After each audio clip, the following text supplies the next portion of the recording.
Hello दोस्तों, क्या हाल चाल। मस्त मौज बहार हमेशा ही होनी चाहिए। तो दोस्तों, हम लोग शुरू कर रहे थे आज एक नया टॉपिक, बहुत ही interesting topic, very very interesting, very very important, छोटा, स्वीट, सुंदर, इंपॉर्टेंट और आज के जमाने का topic, that is target costing. तो दोस्तों, टारगेट कॉस्टिंग में क्या चीज होती है? टारगेट कॉस्टिंग में ऐसा होता है कि हम लोग अपने कुछ टारगेट्स सेट करते हैं। किस चीज के टारगेट्स? कॉस्ट के। कैसे निकालते हैं, क्या हुआ, कैसे शुरू हुआ, थोड़ा सा मैं पहले हिस्टोरिकली बताना चाहूंगा। हिस्टोरिकली दोस्तों, ये जो टारगेट कॉस्टिंग का कॉन्सेप्ट है, ये डेवलप हुआ यूएसए में, नंबर एक। सबसे पहले तो इसको किसने इंट्रोड्यूस किया? हाँ, नाम उस टाइम पे टारगेट कॉस्टिंग नहीं रखा गया था, बट हेनरी फोर्ड ने अपनी फोर्ड मोटर्स के लिए में इस कॉन्सेप्ट को इंट्रोड्यूस किया था। He wanted to sell his car. उनकी गाड़ी थी मॉडल टी कार, जो कि पीपल्स कार उन्होंने कहा था जिस कार को। तो he wanted people to purchase, और उस वजह से ही सेड मुझे ये सेलिंग प्राइस रखना है। I want to keep a selling price of $850 पर कार।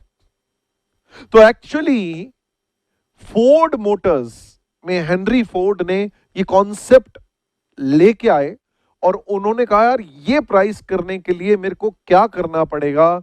मास प्रोडक्शन करेंगे, मैकेनाइजेशन, मॉडर्नाइजेशन करेंगे, then he introduce conveyor belts and so on and on. बहुत सारी चीजें उन्होंने इनोवेट करी।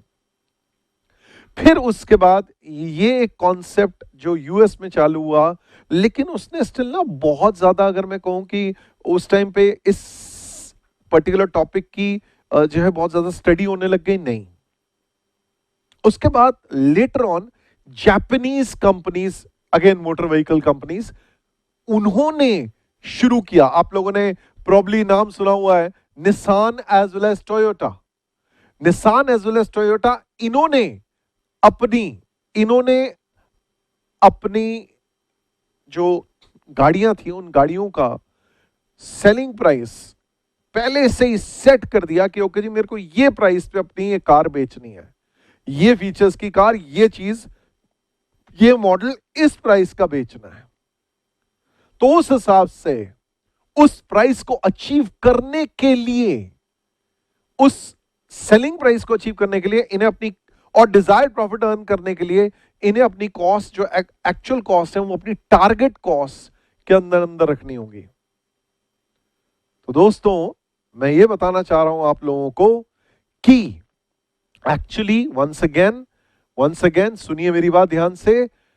सबसे पहले हेनरी फोर्ड ने ये शुरू किया टारगेट कॉस्टिंग का कॉन्सेप्ट। उसके बाद नेक्स्ट ये कॉन्सेप्ट जो है, जापानीज कंपनीज जैसे टोयोटा और निसान है, इन्होंने तो बहुत डीप, इंटेंसिव, जिसे कहते हैं कॉम्प्रिहेंसिवली, इंटेंसिवली इन्होंने ये टारगेट कॉस्टिंग का कॉन्सेप्ट शुरू किया। और इसी तरीके से बहुत सारी और ऑल ओवर द वर्ल्ड ये सिस्टम चलता है अब आज की डेट में। मैं अगर अमेरिकन कंपनीज का भी नाम लूं तो बोइंग, कैटरपिलर, नर्दर्न टेलीकॉम, इन्होंने भी जो है टारगेट कॉस्टिंग को बहुत अच्छे से और इंटेंसिटी के साथ फॉलो करते। बोइंग अपने एयरक्राफ्ट का, भाई मेरे को ये प्राइस पे ही सेल करना है, तो they try to then keep their cost within that target cost, कोशिश करते हैं। एंड वही चीज हम लोगों को अभी पढ़नी है। तो उससे पहले मैं छोटा सा आप लोगों को एक स्मॉल सा वीडियो दिखा रहा हूं हेनरी फोर्ड का, फोर्ड मोटर्स का, ताकि आप लोगों को ये आइडिया रहे कि हेनरी फोर्ड ने क्या चीज करने की कोशिश की। पुराने जमाने में मैनुअली कार का असेंबली होता था, कार जो है उनकी असेंबली मैनुअली होती थी। तो जो सिस्टम थे हेनरी फोर्ड ने इनोवेट किए, और क्या सिस्टम्स वो लेके आए, और उन्होंने किस तरीके से अपनी कॉस्ट, अपना सेलिंग प्राइस, उन्होंने कहा यार मुझे, I want to sell this car at this price, model T car at $850, ताकि ज्यादा से ज्यादा लोग खरीद सकें। एंड उस लियो में ही also obviously they want to earn profits, everything, जो माल बेचना चाहते हैं प्रॉफिट के लिए। तो उस सेल में फिर देन डिजायर्ड प्रॉफिट माइनस करेंगे, तो जो इनकी कॉस्ट आएगी वो टारगेट कॉस्ट है। और वो टारगेट कॉस्ट में सारी कॉस्ट है, प्रोडक्शन की भी कॉस्ट है, डिजाइनिंग की भी कॉस्ट है, उसकी मार्केटिंग की भी कॉस्ट है, after sale service, customer service की भी कॉस्ट है, all cost are included therein. फिर और आगे जो है हम लोग अभी इस चीज को स्टडी करेंगे, लेकिन पहले आप एक छोटे से ये वीडियो में आप लोगों को दिखा रहा हूं, जिससे कि आपको हेनरी फोर्ड ने ये कॉन्सेप्ट कैसे शुरू किया था उसके बारे में थोड़ा सा आइडिया लगेगा। हिस्टोरिकली हिस्ट्री, पुरानी video, let's see. In Britain, the Vulcan Motor Company was proud to film the way their workers assembled cars, slowly and carefully by hand. Charles Hill started as a Vulcan apprentice when he was only 14. Craftsmen worked in their own way, at their own pace. The whole process took several weeks from start to finish. These handmade cars were so expensive that a wide gulf separated those who built them from those who bought them. But the days when cars were just luxuries for the rich were drawing to a close. In 1908, one man's vision would change manufacturing and create a new market. Henry Ford set out to make the simplest car ever. A car for rural America. A 20th century equivalent of the horse and buggy. Back in Detroit, Henry Ford wondered how he could bring the price of the Model T down to where everybody could buy it. He figured that the more cars he made and sold, the cheaper he could sell each one. And he went to work on this idea.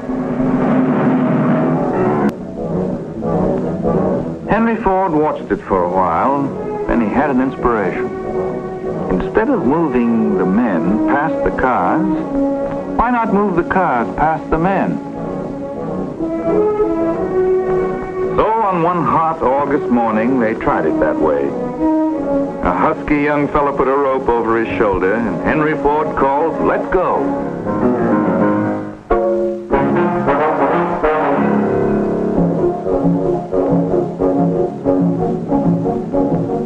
And at that very moment, as the workmen began to fasten the parts onto the slowly moving car, the assembly line was born, a technique that was to revolutionize mass production all over the world.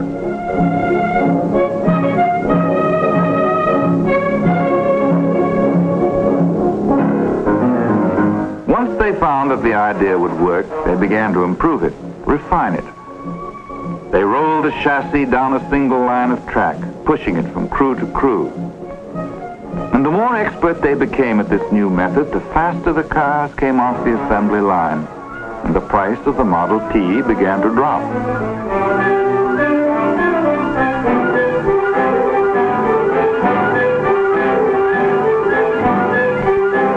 They tried the same idea on all the various parts of the car, and created what were called sub-assemblies.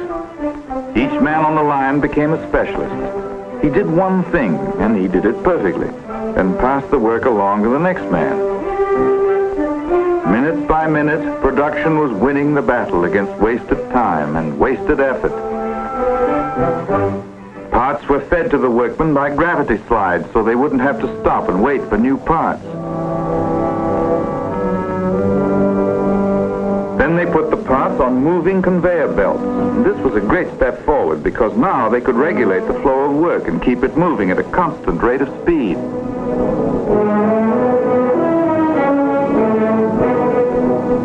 And the conveyor belts grew longer and more complex as they moved the work from place to place in the huge shops.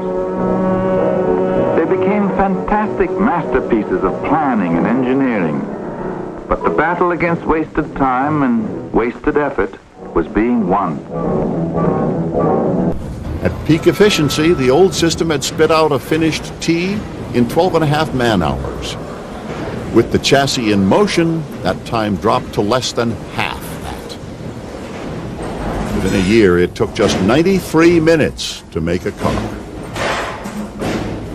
With production getting more and more efficient, Ford was able to cut hundreds of dollars off the price of his car.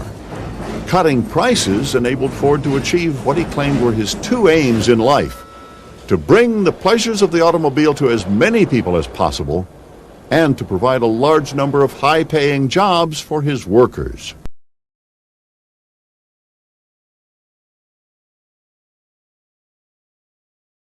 Okay guys, जल्दी जल्दी ये question पढ़ लो।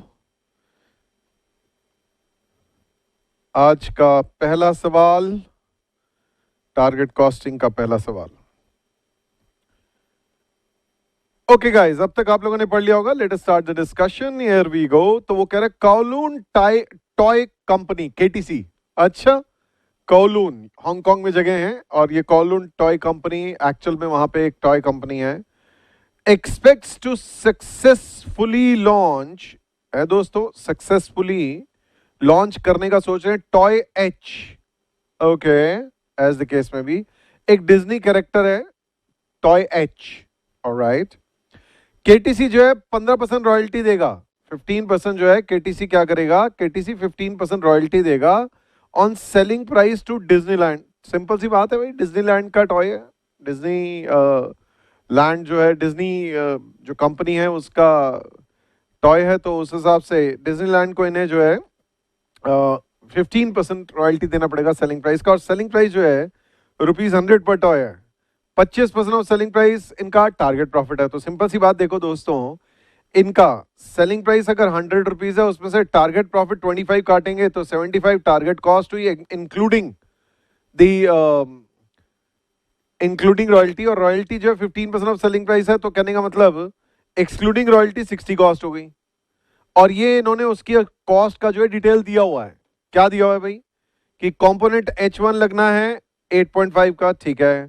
Component H2 लगना है जी ₹7 का, alright. फिर इसके अलावा जो है ₹24 के लेबर कॉस्ट लगनी है, ₹60 पर आवर है, और 0.4 आवर्स लगने हैं। और प्रोडक्ट स्पेसिफिक ओवरहेड जितना भी खर्च होना है, तो कितना हो गया, 8.5 प्लस 7 प्लस 24 प्लस 13.5, तो ये तो 53 तो हो ही गया। आगे कह रहा है इन एडिशन, इसके अलावा हर टॉय में 0.6 kg ऑफ अदर मटेरियल भी लगेगा, 0.6 kg अदर मटेरियल भी लगेगा, विच आर सप्लाइड एट ₹16 पर kg with normal 4% substandard quality. तो 0.6 kg लगना है, लेकिन 0.6 kg लगना है, लेकिन ये कह रहा है कि हमारा 4% जो मटेरियल खरीदेंगे वो ₹16 पर किलो का खरीदेगा, लेकिन 4% सब स्टैंडर्ड क्वालिटी है। और वो कह रहा है जो कि नॉट यूजेबल इन मैन्युफैक्चर है। तो इसका मतलब क्या होगा दोस्तों, ₹16 का अगर 1 किलो है, ₹16 का अगर 1 किलो है, और हमें जो है कितना लगाना है, 0.6 किलो।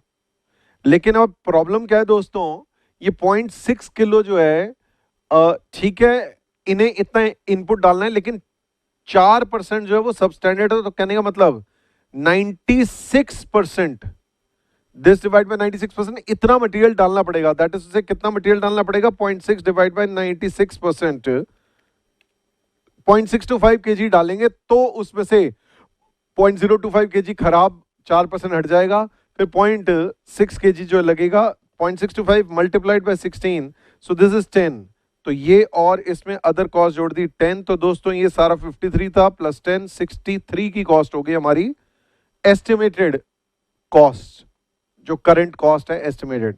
वो आपको कह रहे हैं डिटरमाइन करो above, if above cost structure is within the target cost. नहीं जी, ये टारगेट कॉस्ट के अंदर अंदर नहीं है, ये टारगेट कॉस्ट के अंदर अंदर नहीं है। तो वो कह रहा है नाउ व्हाट एक्सटेंड तक कॉस्ट रिडक्शन करनी चाहिए। सिंपल सी बात है, ₹3 करनी चाहिए, तभी तो ये टारगेट अपना प्रॉफिट अचीव कर पाएंगे, क्योंकि टारगेट कॉस्ट जो है इनकी 60 है, तो ₹3 इनको डाउन करना चाहिए, as simple as that. Simple सा सवाल है। तो दोस्तों टारगेट कॉस्टिंग जो है काम शुरू होने से पहले लगती है और निरंतर चलती रहती है। फिर काम चालू हो जाता है, फिर उसके बाद फिर से नहीं यार टारगेट कॉस्ट अचीव हो रही है, नहीं हो रही है, let us get our target profits, let us get our target cost, इतने में कोशिश करेंगे। Let's try to reduce the cost if at all it is possible. चलिए खैर दोस्तों शुरू करते हैं आगे। Here we go. सो सबसे पहली चीज हम लोग क्या करते हैं, स्टेटमेंट शोइंग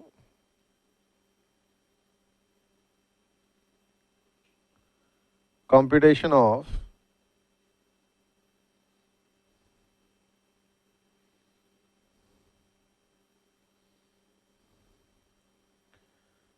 target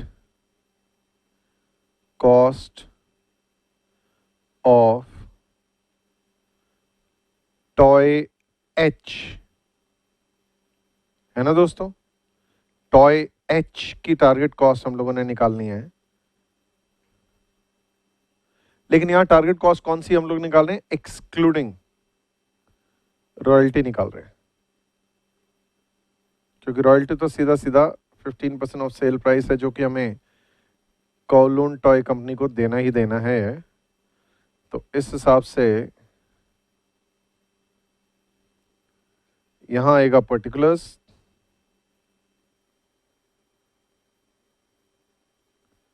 यहां आएगा rupees per toy.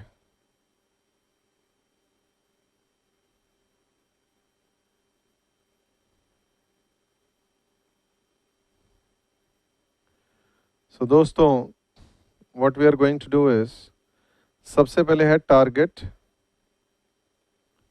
Selling price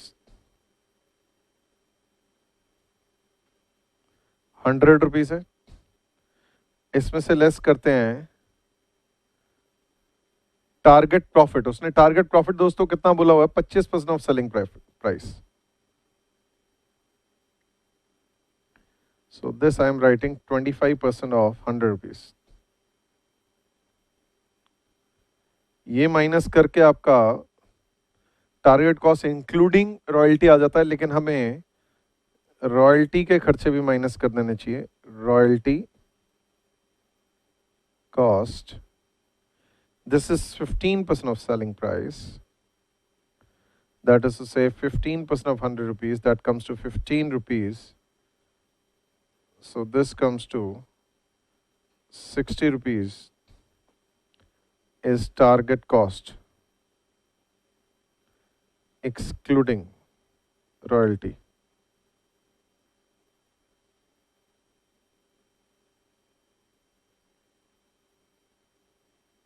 Target cost excluding royalty.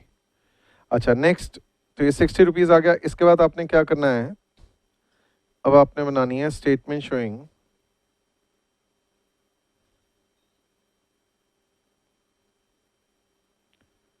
Current estimated cost.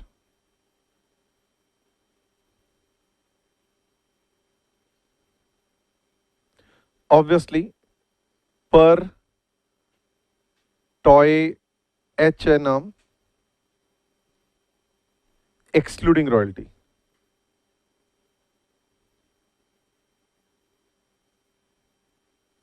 So guys, simple,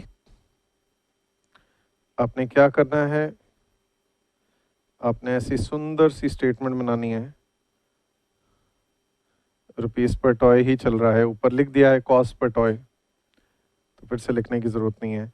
अब देखिए दोस्तों, एक तो है कंपोनेंट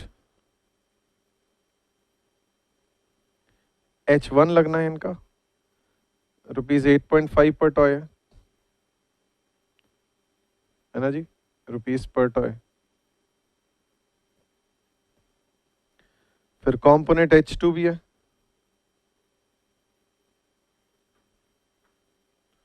विच इज 7। फिर लेबर कॉस्ट है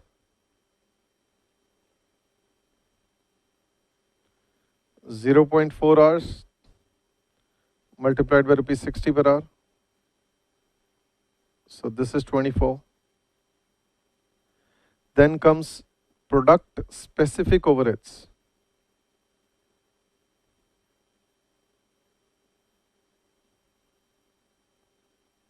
आप देख सकते हैं दोस्तों, ये कितना है? 24 के बाद 13.5।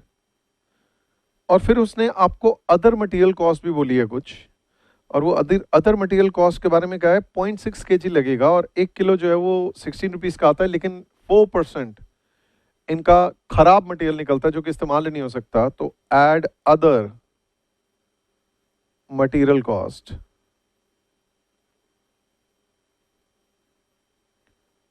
सिंपल है, आप ऐसे कर सकते हैं।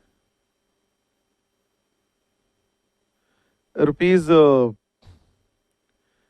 16 1 किलो का है, और हमारा 0.6 kg इफेक्टिवली लगना है, लेकिन 96% इफेक्टिवली यूज होता है। तो हमें खरीदना कितना पड़ेगा? 0.6 kg अगर इस्तेमाल करना है, 4% खराब होने के बाद अगर 0.6 kg बचता है, तो हमें कितना खरीदना पड़ेगा? 0.625 kg। दिस मल्टीप्लाइड बाय 16, हमने 10 रुपये ओरली निकाला था कैलकुलेटर पे जब हम लोगों ने किया था, तो 10.0 कह सकते हैं हम इसे।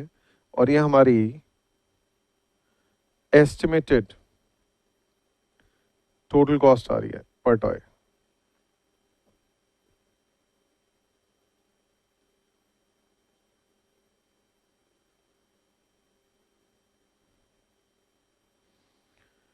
₹63।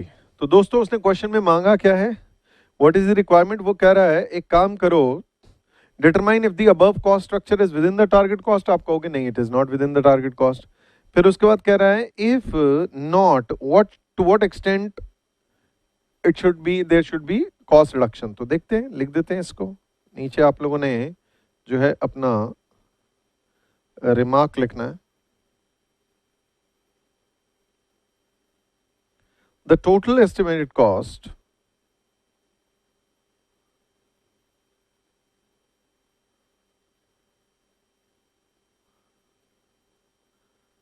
per toy H is ₹63। ये 63 है, ठीक है जी, comma while the target cost is ₹60। Target cost 60 है। तो इस हिसाब से हमें क्या करना है, the company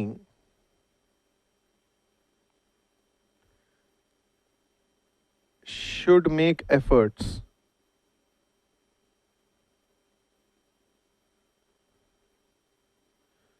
to reduce its cost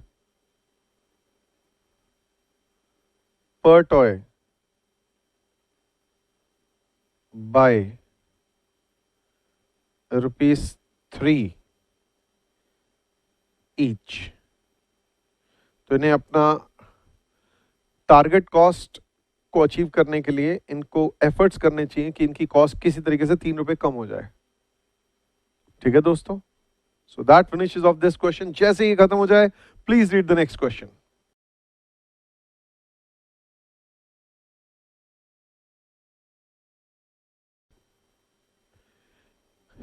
okay guys, अब तक आप लोगों ने पढ़ लिया होगा। Let us start the discussion. Here we go.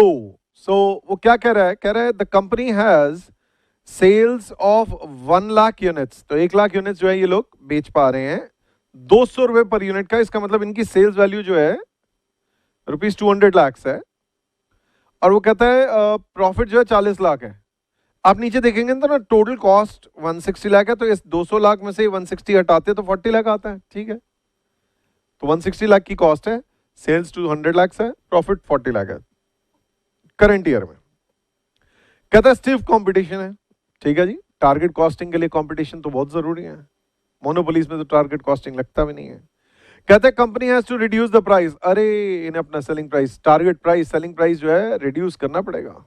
Okay, next year का इन्हें 5% रिड्यूस करना पड़ेगा, मतलब 200 से 5%, दैट इज ₹10 कम करना होगा to achieve the same volume of target sales. That is 1 lakh units बेचने के लिए। इसका मतलब क्या हो गया दोस्तों, ₹190 लाख की सेल्स होगी अब एस्टिमेटेड। मतलब 10 लाख रुपए के प्रॉफिट में सीधा सीधा हिट आ गया। और वो कहता है cost structure and profit for current year. Current year का डायरेक्ट मटेरियल इतना था, डायरेक्ट वेजेस इतना था, वेरिएबल फैक्ट्री एवरेज इतना था, फिक्स्ड सेलिंग और एडमिनिस्ट्रेटिव सब मिला के।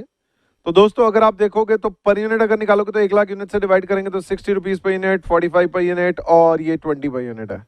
ये वेरिएबल कॉस्ट है और फिक्स कॉस्ट तो टोटल 35 लाख है ही है।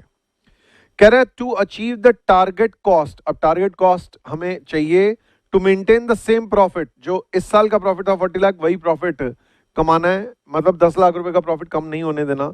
तो कह रहा है the company is evaluating the proposal to reduce the labour cost and fix factory overheads. दोस्तों इनकी लेबर कॉस्ट, दैट इज से ये वाली, as well as fix factory overhead जो इसमें इंक्लूडेड है वो इसमें इंक्लूडेड है। सेलिंग भी है, एडमिनिस्ट्रेटिव भी और फैक्ट्री ओवरहेड्स भी इंक्लूडेड है।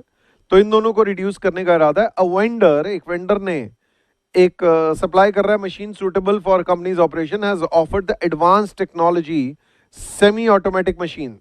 दोस्तों सेमी ऑटोमेटिक मशीन वो जो है ऑफर कर रहा है 20 लाख रुपए की, और replacement of old machine, old machine की वैसे वर्थ जो है 5 लाख रुपीज है। 5 लाख रुपए की उस मशीन की हमारे हिसाब से हमारी बुक्स में वैल्यू है, और हम उसको जो है अगर आज वेंडर को दे देते, वेंडर टेक बैक करेगा इस ओल्ड मशीन को 2.7 लाख का, तो इसका मतलब हमें 2.3 लाख का नुकसान हो जाएगा।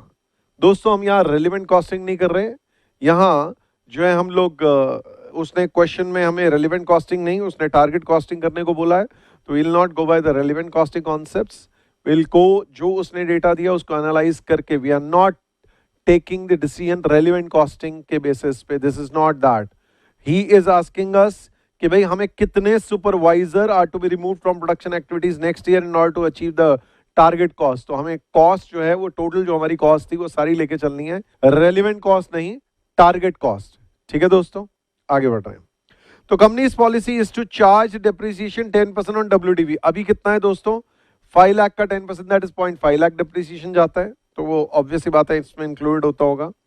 और मेंटेनेंस चार्जेस जो है एग्जिस्टिंग मशीन के 1.2 लाख पर एनम, वो भी इसमें इंक्लूड होंगे। और कहते हैं whereas there will be warranty of services free of cost for the first 2 years, 2 साल के लिए जो है हमें वारंटी है कि भाई 2 साल के लिए हमें सर्विस फ्री है, तो ये 1.2 लाख ये भी बच गया हमें। ओके, साथ में हमें ये जो डेप्रिशिएशन इसका 0.5 लाख होता था वो कम हो गया।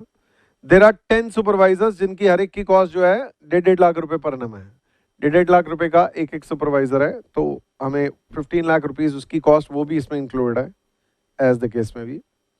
और वो कह रहा है हमें new machine is having a conveyor belt, नई मशीन में ना कन्वेयर बेल्ट है, एक कन्वेयर बेल्ट है, और वो कह रहा है it is expected to help cost cutting करेगा, कन्वेयर बेल्ट जो इधर से उधर मूव करेगी, तो हमें जो कॉस्ट कटिंग होगी, हमें इतना ज़्यादा बंदे और एक्सेट्रा वो सारी चीज़ें नहीं चाहिए होंगी, तो वो हमें कह रहा है प्रोडक्टिविटी जो है हमारी वर्कर्स की इंप्रूव हो जाएगी 20%। इसका मतलब दोस्तों आप ये देखो, ये जो 45 लाख रुपीस लग रहा है ना, अब सिंपल सी बात, अगले साल 45 लाख नहीं लगेगा। क्यों? क्योंकि सोचो अभी अगर मैं अपने वर्कर को, ध्यान से सुनना, 100 रुपये देता हूँ और वो 100 यूनिट्स बनाता है, अब अगर मैं उसे 100 रुपये दूंगा, उसने मुझे ये नहीं बोला कि मैं लेबर कॉस्ट मेरे को बढ़ानी है घटानी है भी नहीं बोला, तो अगर मैं 100 रुपये उसको देता हूं तो 100 यूनिट्स बनाता है, कन्वेयर बेल्ट की वजह से प्रोडक्टिविटी बढ़ेगी, तो वो 100 रुपये में 120 यूनिट बनाएगा।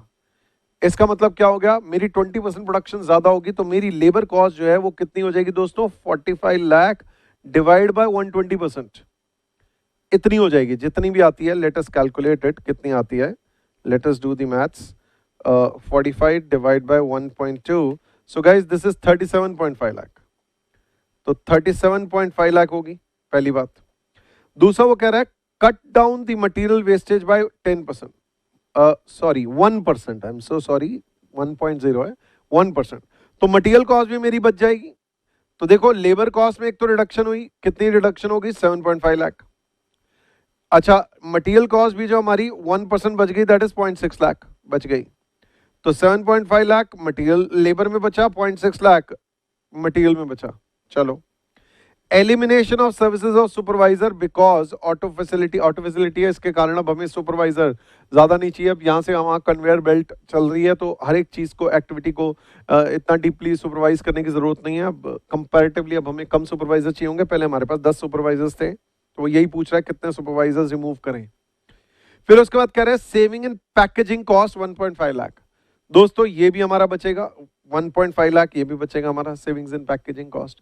इसके अलावा दोस्तों ये आपने ऊपर देखा, ये जो सर्विस कॉस्ट थी हमारी, ये सर्विस कॉस्ट ये भी बचनी है हमारी 1.2 लाख।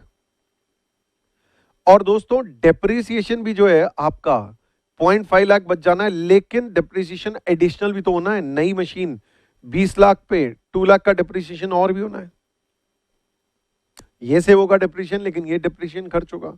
इसके अलावा दोस्तों आप ये अपने पुराने इक्विपमेंट को, 5 लाख के इक्विपमेंट को अगर 2.7 लाख में बेचोगे तो 2.3 लाख का नुकसान भी होगा।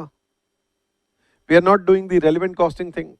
और फिर साथ में उसने हमें कॉस्ट ऑफ कैपिटल दी हुई है 15%। अब उसने क्वेश्चन में टाइम वैल्यू मनी 10 साल वगैरह लेने को नहीं बोला, उसने सिर्फ और सिर्फ calculate how many supervisors are to be remove from the production facility next year के लिए हमें सिर्फ कैलकुलेशन करनी है। तो नेक्स्ट ईयर में दोस्तों हमारी कॉस्ट ऑफ कैपिटल कितनी, हमारी 20 लाख की कॉस्ट ऑफ 20 लाख की इन्वेस्टमेंट है, उस पे 15% cost of capital, that is to say हमारा 3 लाख रुपीस का ये खर्चा। देखिए एक अप्रोच तो ये है कि 20 लाख रुपए पे आप 15% लो, this is one approach. Alternatively इसको नोट दे के हम लोग कह सकते हैं कि 20 लाख माइनस 2 पॉइंट पुराने वाला इक्विपमेंट 2.7 लाख का बिक जाएगा, तो दैट इज से हमारा 17.3 लाख, उस पे 15% खर्च होगा। ऑल्टरनेटिवली आप ये भी ले सकते हो। एक्चुअली क्या है, ये पैटर्न का क्वेश्चन नंबर ऑफ टाइम्स आया हुआ है और उसमें वो सिर्फ न्यू इन्वेस्टमेंट पे लेते हैं। आप इंक्रीमेंटल पे अगर लोगे तो इतना आएगा। नोट दे देना इसका। करना देखो, मेरा रिकमेंडेशन तो यही, टारगेट कॉस्टिंग में they do not see the relevant cost, irrelevant cost, they take the total cost, total cost को लेके चलते हैं, टोटल कॉस्ट रिड्यूस करने की बातें होती हैं। तो दोस्तों यहां पर जो है हमें 3 लाख रुपीज टोटल नई इन्वेस्टमेंट इतनी होगी, उस पर 15%, नहीं तो कोई अगर ऐसे करना चाहे नोट दे देना इसका कि ऑल्टरनेटिवली जो है ऐसा भी ले सकते थे। खैर इन एनी केस, तो इस हिसाब से हमें क्या हो गया दोस्तों, 7.5 प्लस 1.5 इज 9, 9.6, 10.6, 10.8। तो 10.8 में से आप जो है, एक मिनट पहले फिर से देख लें, 9, मैं कैलकुलेशन फिर से कर लूं, 9 plus 0.6, 9.6, 9.6 plus 1.2 plus 0.5 minus 2 minus 2.3 minus 3 is equal to 4। दोस्तों हमें 4 की सेविंग हो रही है, 4 लाख की, और हमें नुकसान कितना है, हमारा 10 लाख रुपए का जो है सेल प्राइस कम होने की वजह से, 10 लाख रुपए का हमारा जो है 10 रुपीज सेलिंग प्राइस कम होने की वजह से हमें 10 लाख रुपीज का जो प्रॉफिट लूज हो रहा है।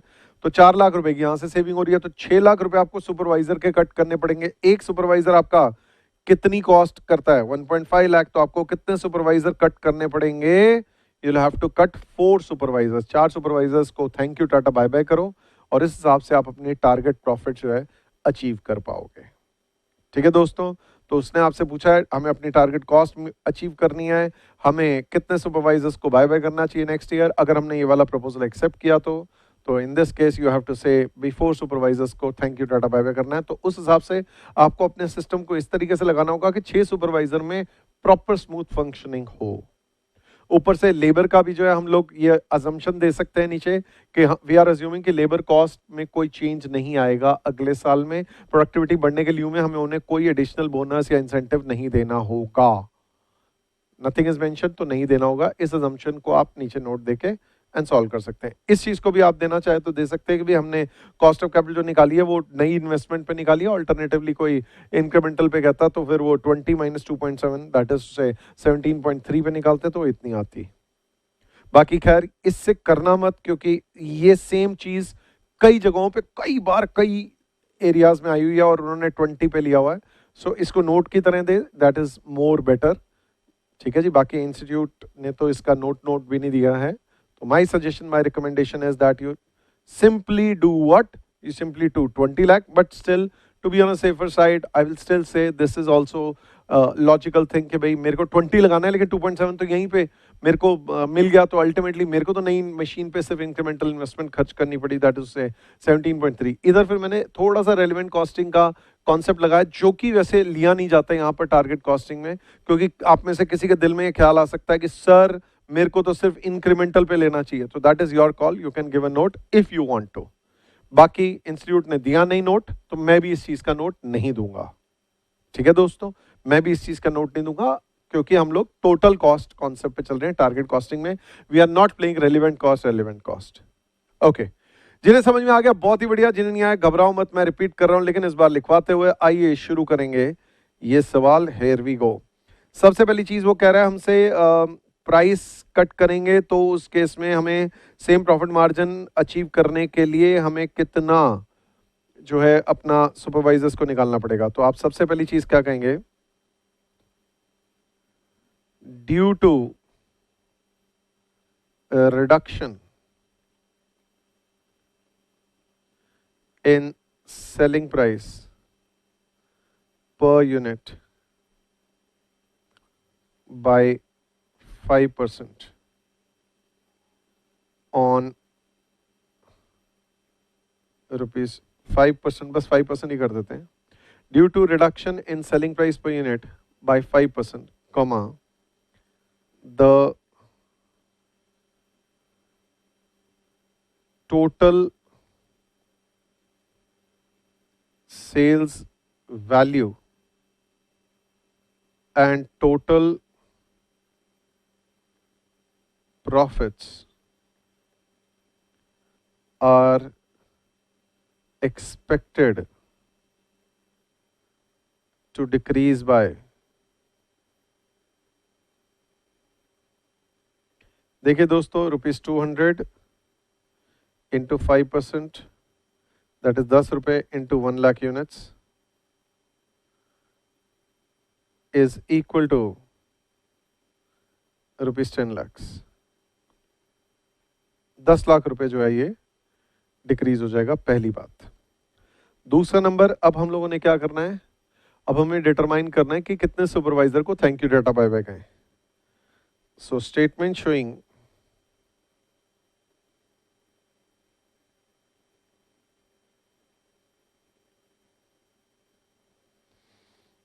determination of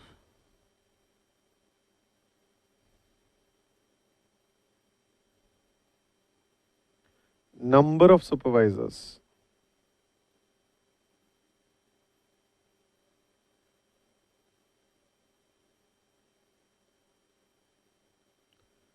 to be removed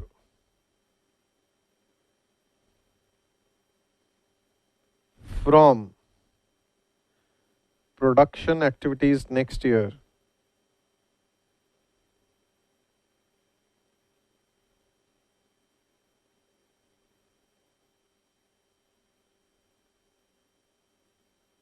in order to achieve target cost and earn target profits. देखिए दोस्तों, इसके प्रेजेंटेशन बहुत हो सकती हैं. मैं एक सबसे simple short and sweet presentation देने वाला हूं. There can be numerous presentations, but मैं आपको एक प्रेजेंटेशन दूंगा, सिर्फ इम्पैक्ट दिखा दूंगा कि ओके जी, इतना इसकी वजह से इतना खर्चा कम हो रहा है, इतना खर्चा बढ़ रहा है, एंड सो ऑन. तो आपने क्या कहना है,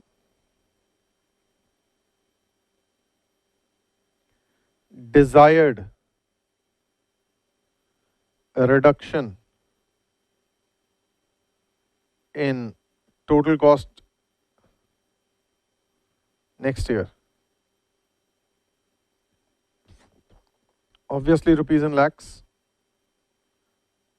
दोस्तों, हमें 10 लाख रुपए रिड्यूस करने की कोशिश करनी है, पहली बात. So desired reduction in total cost next year. Next, अब 10 लाख रुपए रिड्यूस करना है, बट आपकी रिडक्शन इन वेजेस कितनी एक्सपेक्टेड है?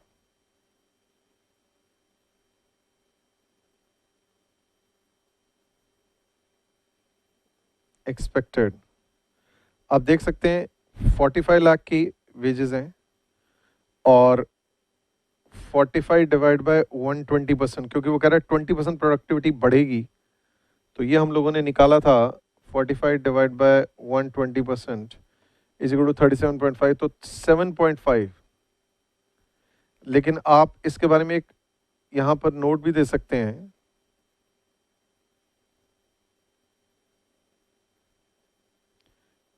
Note, it is assumed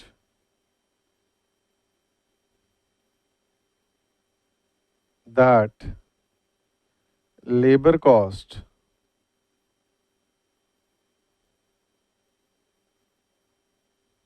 workers will not, या labor, that labor will not receive any incentive या bonus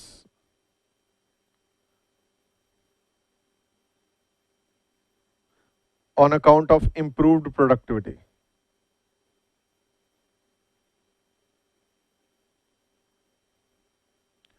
Improved productivity के लिए में कोई इंसेंटिव या बोनस नहीं मिलने वाला वर्कर्स को, ये अज्यूम किया है. नेक्स्ट, फिर उसके बाद जो है दोस्तों रिडक्शन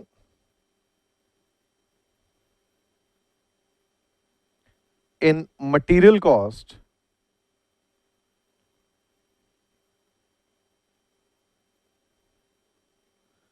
on account of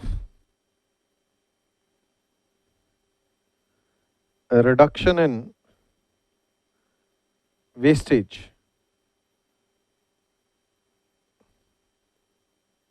तो देखिए दोस्तों, वेस्टेज हमारा कितना रिड्यूस होने वाला है, ₹60 lakhs का, ऑब्वियसली 1%। सो ये यहाँ पर आप लिख सकते हैं 0.6 लाख, ये भी बच जाएगा। और देखें और क्या है, फिर इसके अलावा जो है दोस्तों, वो आपको और क्या चीज़ बोल रहा है, वो कह रहा है एक तो हमें नई मशीन की जो मेंटेनेंस है वो कोई नहीं लगने वाली, तो मेंटेनेंस कॉस्ट बचेगी, और साथ में आप देख सकते हो तो सेविंग्स इन मेंटेनेंस कॉस्ट।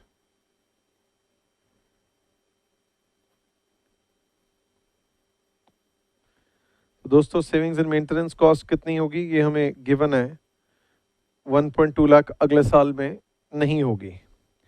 अच्छा, और देखिए वेंडर सप्लाई करेगा 5 लाख रुपए का, ये होगा। और इसके अलावा दोस्तों हमें नेक्स्ट एक और चीज बच रही थी जो कि हमारी है पैकेजिंग कॉस्ट 1.5 लाख। तो savings in packaging cost,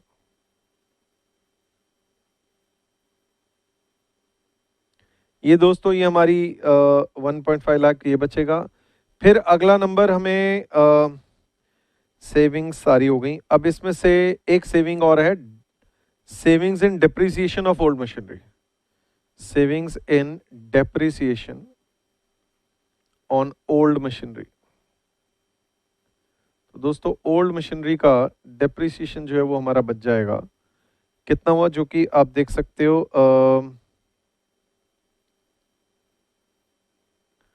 10% depreciation का रेट दिया, और हमें असेट की वैल्यू जो दी हुई है 5 दी हुई है, 5 लाख, तो अकॉर्डिंगली 0.5 ये बच गया। लेकिन अब नई वाली का 20 लाख का डिप्रिशिएशन होगा, तो less depreciation on new machinery, ये है 10% ऑफ 20, 2 लाख का ये नुकसान है। और देखें और क्या नुकसान हो रहे हैं। और देखिए दोस्तों, फिर इसके अलावा जो है हमारा ओल्ड मशीन को डिस्पोज ऑफ करेंगे तो loss on disposal of old machine,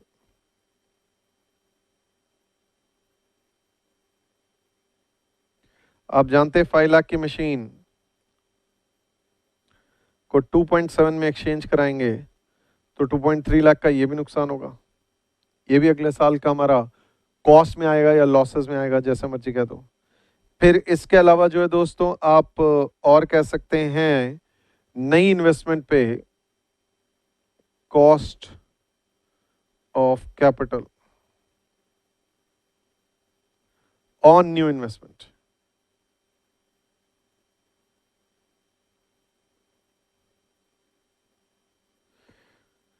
So this is going to be something like 15% off 20. So this is 3. बाकी किसी को अगर नोट देना हो तो मैं वैसे नोट देना नहीं चाहता। अल्टरनेटिवली आप एग्जाम में नहीं देंगे चलेगा, क्योंकि ये बहुत बार ये सवाल आएगा, सिर्फ नई इन्वेस्टमेंट पे टोटल पे लिया हुआ। इंक्रीमेंटल एनालिसिस रेलेवेंट कॉस्टिंग बिल्कुल नहीं देखते हैं। अल्टरनेटिवली ये ऐसे हो सकता था 15% मल्टीप्लाइड बाय 20 माइनस 2.7 ऐसे। तो खैर मैं इसकी कैलकुलेशंस बिल्कुल नहीं दिखा रहा। अच्छा, अब दोस्तों ये सारा कट्टा वट्टा मार के फाइनली हमारा जो बचता है उसको लिख लेते हैं। ये जो भी आएगा उसे हम लोग कहेंगे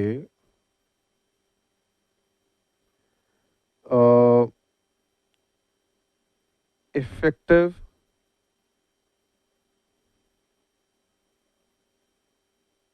reduction in cost expected next year. अगले साल में कितनी effective reduction in cost expected है? Of course we are saying excluding reduction in supervisor salary. अभी सुपरवाइजर का नहीं लिया।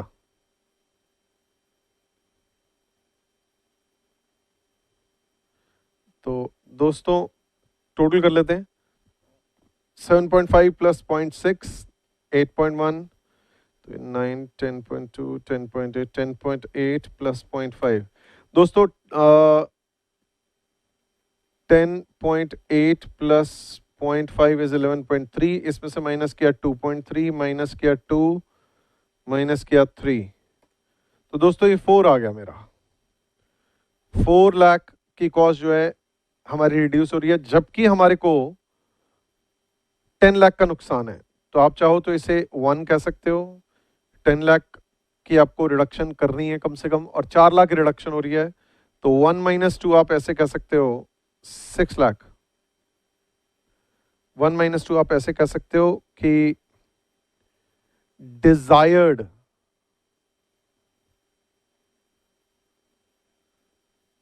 Reduction additional desired additional reduction in target costs। इतनी हमें कॉस्ट और रिड्यूस करनी है, और इसको अचीव कैसे करना है? ऑब्वियस सी बात है, सुपरवाइजर्स को निकाल के। To be achieved by removing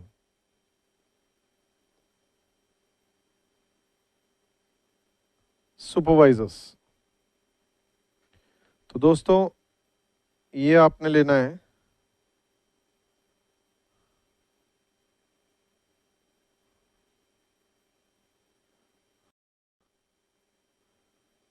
इसको 1.5 एक सुपरवाइजर की कॉस्ट है, तो कॉस्ट ऑफ ईच सुपरवाइजर इतना है।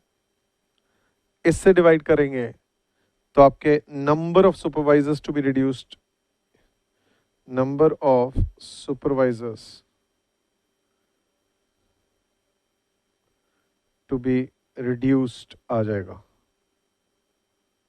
जैसे इसको मैं कह देता हूं इज इक्वल टू 3, इसको मैं कह देता हूं 4, इसको कह देता हूं 3 डिवाइड बाय 4। सो ये 4 सुपरवाइजर्स जो हैं आपको निकालने पड़ेंगे। 4 सुपरवाइजर्स।